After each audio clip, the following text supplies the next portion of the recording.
ذبح کے اندر بڑی غلطی ہوتی ہے۔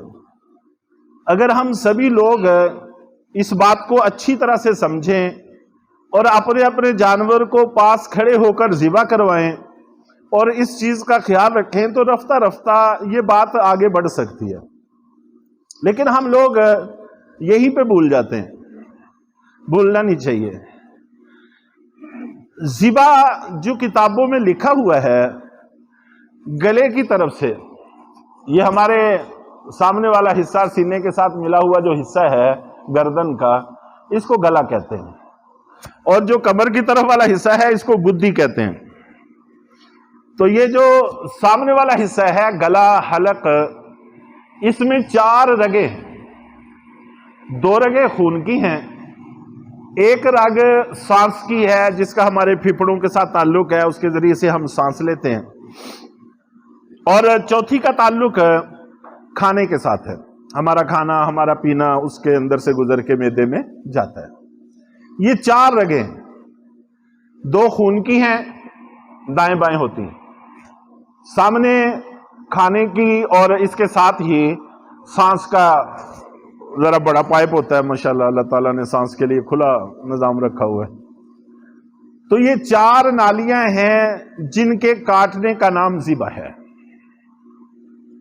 جب ہم چھری چلاتے ہیں گردن پر تو سب سے پہلے یہ 4 نالیاں کٹتی ہیں، اور یہ بات بھی لکھی ہوئی ہے مسائل میں کہ سانس کی نالی کا کٹنا بھی ضروری ہے اور کھانے کی نالی کا کٹنا بھی ضروری ہے، یہ 2 تو کٹ ہی جاتی ہیں، باقی دائیں اور بائیں 2 خون کی ہیں، ان میں سے کوئی ایک بھی کٹ جائے تو کام چل جاتا ہے، لیکن یہ بھی دونوں آسانی سے کٹ جاتی ہیں، بالکل سامنے ہوتی ہیں۔ تو جب یہ کٹ جائیں تو پھر جانور کو خود بخود اپنے وقت کے ساتھ اس کی جان نکلنے دینی چاہیے۔ کٹنے کے بعد جب جانور تڑپتا ہے تو ہم سمجھتے ہیں کہ جانور کو تکلیف ہو رہی ہے۔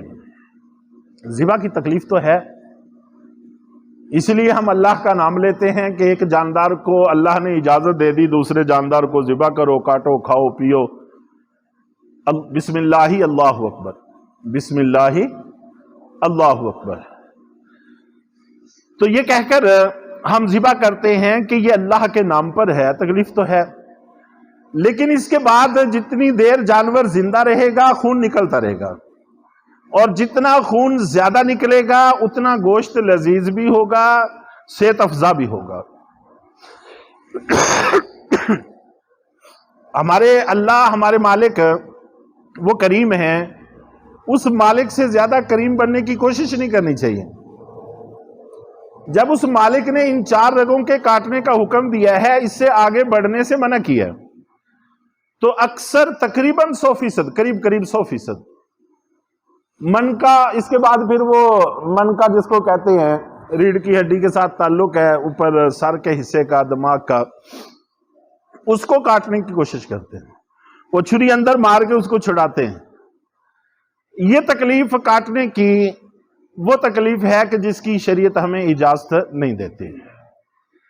یہ اضافی تکلیف ہے جس کی وجہ سے ہم گناہگار ٹھہرتے ہیں، کام ثواب کا کر رہے ہیں لیکن گناہگار ہوتے ہیں۔ جانور ہمارا ہے، قربانی ہماری ہے، ہمارے بیٹے کی جگہ ہے، وہ ہمارے بچے کی جگہ ذبح ہو رہا ہے، جہاں سے آغاز ہوتا ہے حضرت ابراہیم علیہ السلام، وہ تو بیٹے کو ذبح کرتے ہیں نا جی۔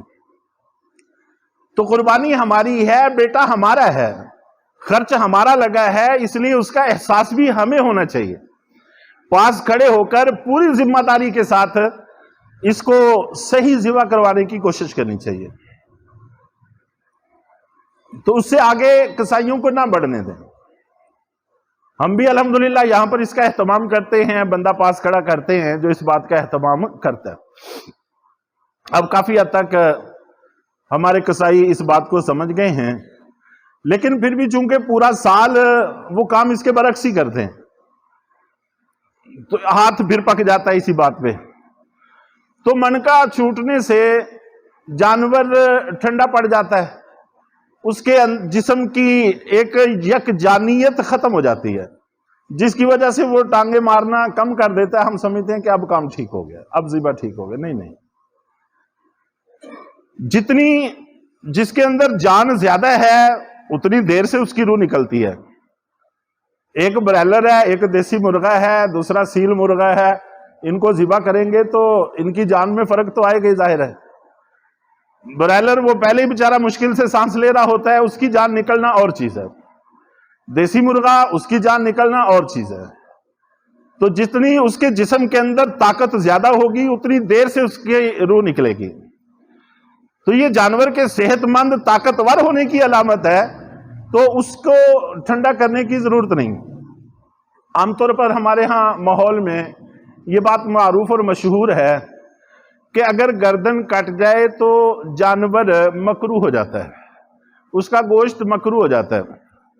چنانچہ ہم نے بچپن میں بارہا دیکھا, ذبح کرتے وقت گردن کٹ گئی تو پھر وہ جانور پھینک دیا.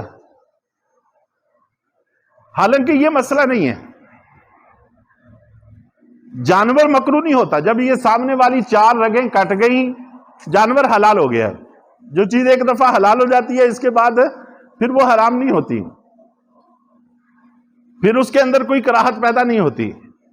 یہ عمل مکروہ ہے. 4 رگیں کاٹنے کے بعد مزید اس کے جسم کا اس کے زندے ہوتے ہوئے کٹنا کاٹنا یہ عمل مکروہ ہے.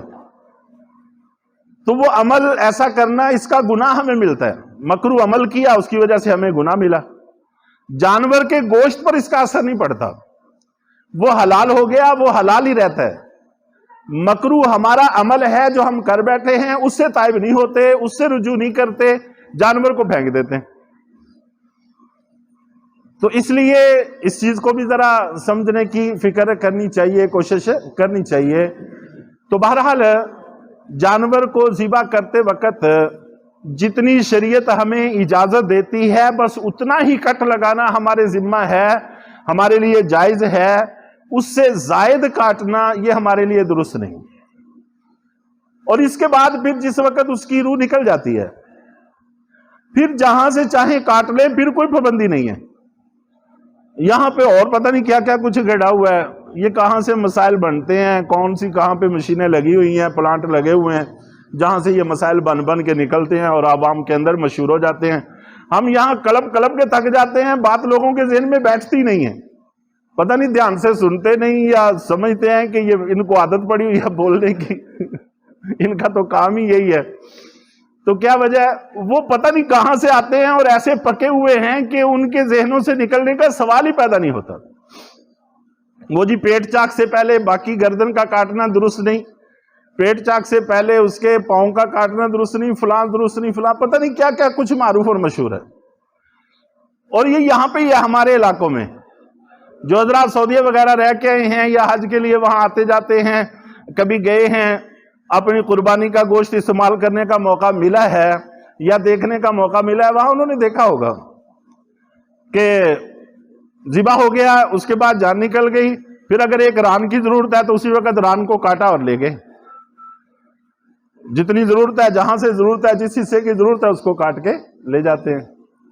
تو کوئی پابندی نہیں ہے, کوئی حرج کی بات نہیں ہے, پھر کوئی ترتیب نہیں, پھر آزادی ہے. جس چیز کی پابندی ہے اس میں ہم کوتاہی کرتے ہیں, جس چیز کی پابندی نہیں ہے اس کی پابندی کرتے ہیں.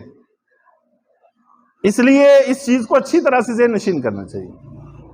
اتفاق سے کوئی آدمی ایسے ترتیب سے کر لے, کوئی پابندی بھی نہیں ہے, کوئی ممانت بھی نہیں, چونکہ ہمارے ہاں کھال کا بھی اہتمام کیا جاتا ہے, کھال کو بھی بچانا ہوتا ہے. ٹھیک ہے, پہلے اچھے طریقے سے کھال اتار لی جائے, پھر باقی جسم کی صفائی ہوتی ہے, تو وہ ایک اپنی اتفاقی ترتیب ہے, اس حد میں کوئی حرج نہیں. لیکن مسنون عمل سمجھ کر ایسے کرنا, اس کی ضرورت نہیں ہے, یہ ٹھیک بھی نہیں ہے. تو ذبح کا طریقہ اچھی طرح سے ذہن نشین کر لینا چاہیے اور اس کا اہتمام بھی کرنے کی کوشش کرنی چاہیے. اور یہ بات میں نے عرض کی تھی کہ گھروں کے اندر اپنے ماحول کا جائزہ لینا چاہیے, اپنے نصاب کا, بچوں کا, سب کا, جو بھی کماتے ہیں, جن کے بھی ملکیت میں کچھ ہے, تو وہ اپنا اپنا حساب لگائیں, لگا کر پھر جس کے ذمہ قربانی بنتی ہے سب اپنی قربانی پیش کریں. پورے گھرانے کی طرف سے ایک قربانی سے بات نہیں بنتی۔ مہنگائی کا دور ہے، اس سے بھی گھبرانا نہیں چاہیے، تو اپنے معیار کو تھوڑا سا نیچے کر کے اپنا واجب ادا کرنے کی کوشش کرنی چاہیے۔ اللہ تعالی ہم سب کو اس پر عمل کی توفیق عطا فرمائیں۔